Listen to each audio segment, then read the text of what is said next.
Thanks, Leanne. You know, on the surface, a Dallas area businessman meeting up with a retired plumber from the Austin area really doesn't sound like much of a story, right? Yeah, it doesn't. But, you know, when you hear why one of the men spent the past 50 years looking for the other, you realize why their bond is so special.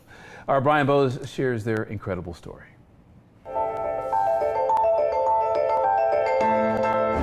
You'll recognize my dad because he has his Marine hat on.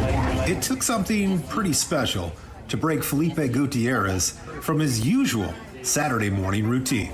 I'd be sleeping probably or doing something around the house. You weren't planning on breakfast at the Blue Bonnet. Yeah, no. It took this call with a man he had only met one time before. My name is Steve Knapser. I was involved in an accident 50 years ago and was saved from that accident by three men, one of whom was Felipe Gutierrez. Would that be you? That'd be me. That's you? Yes. I found you? Yeah. Oh my gosh. After all these years? Wow. Steve Knapser had finally tracked down one of the three men he had been searching 50 years to find. How are you, Well, thank you. The accident happened on July 10, 1971, along Route 281 in Round Mountain, Texas, roughly 50 miles west of Austin. 50 years later, Felipe and Steve met again. It really never crossed my mind that I would ever see you all your life. You were hard to track down.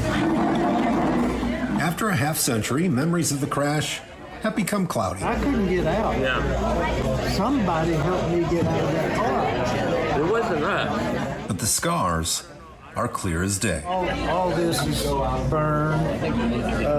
My palm was burned from when I grabbed the handle on the door to open it for to get my wife out. Their first meeting since the accident resulted in so much more than just a trip down memory lane and a couple of cups of coffee.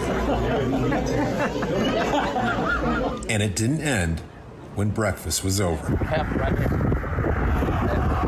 Felipe Gutierrez is the only one of those three heroes that's still alive today.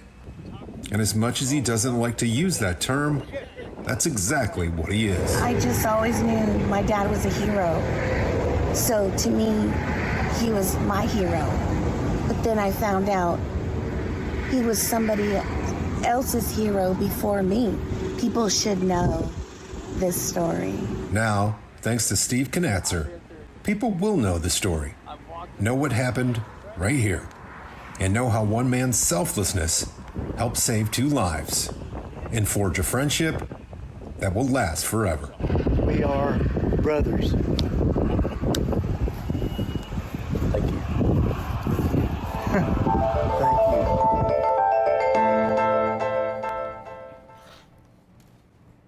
And our Brian Bowes joins us now with more on Felipe and Steve. But also, Brian, you know, the other heroes involved in this rescue 50 years ago. What was it like, Brian, watching these two guys interact for the first time in, gosh, half of a century? Alex, I got goosebumps. Really, we're here at the Blue Bonnet Cafe in Marble Falls, and as I said in the story, we're about 50 miles or so west of Austin. They had breakfast right here at the Blue Bonnet. We're about 6 miles away from the crash site. So Steve made his way down from the Dallas suburbs, and Felipe still lives in the area. They came together. Felipe, you could see, was a little nervous. There was a little uneasiness. Steve walked in. They shook hands. They hugged. You saw that moment. And then after that, they were like old friends. They were telling stories. They were giggling. They were teasing each other. Felipe had this giant piece of pie with all this meringue on top. And it was just, and it, you know, it really didn't stop there. They just continued right out the door and were laughing and giggling, hamming it up for the camera. It was absolutely so fun to be a part of this story. They were just great. Yeah, it's an amazing story, touching story. You know, you mentioned Steve spent 50 years to find his heroes, you know, and Felipe wasn't the only one he was looking for in this process, correct? Yeah, there were two other guys. Felipe's the only one that's still alive.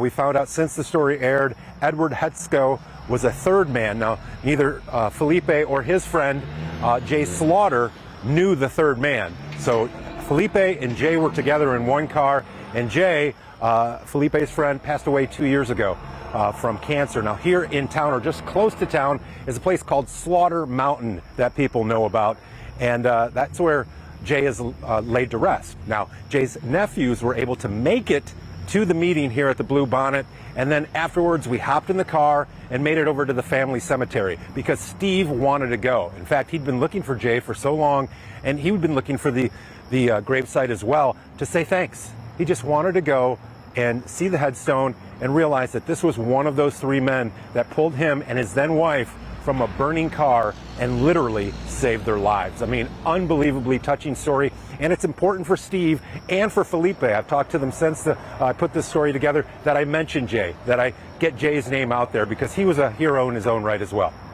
Brian, I love the fact that they took the time and Steve took the effort to go and visit Jay's gravesite. Such a touching moment. And, you know, Steve's recognition is one thing, and I'm sure that's the most valuable response for Felipe, but how else were these guys honored and recognized for their heroic actions that day?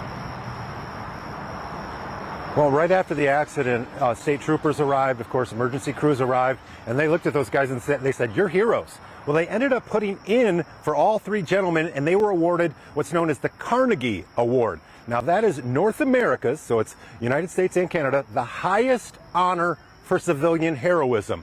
And I was trying to get Felipe out here. We got the times and dates mixed up, but he has the award, and Jay also got an award, and they brought them both out here that Saturday. They're amazing. It's almost like a little coin, well, not little, but a big coin. Almost looks like a penny, and it's encased in like glass. And it's an award both of them got. So forever and ever, they will always be on that registry. You can check it out. In fact, I checked it out. Carnegie Award. Google it, and you'll see that they're one of the heroes, and they will always be recognized for their heroism right down the road here in Round Mountain, Texas. And Brian, real quickly, obviously Felipe and Steve having that special reunion. Are they going to stay in touch? Do they plan on being able to get together more often when they can? Alex, I am so glad you asked that question because I talked to Steve yesterday. I talked to Felipe's family, and come December, it is Steve's 75th birthday. Woo! And he's already invited the Gutierrez family to come up to the Dallas area to actually live in Ennis and celebrate their 75th birthday together. So this isn't just a friendship forged in fire for one day. This is going to go on for the rest of their lives. Absolutely unbelievable. Oh my gosh. Wow, I love what a that. story. Did they invite Brian Bose out to the story? They did. Okay, They did. Steve we'll have and that Ray follow-up. yesterday. Perfect. Of course they did. We know you're going to bring us that great story Plans, later on. guys. Thanks, Brian. I got December plans. You bet.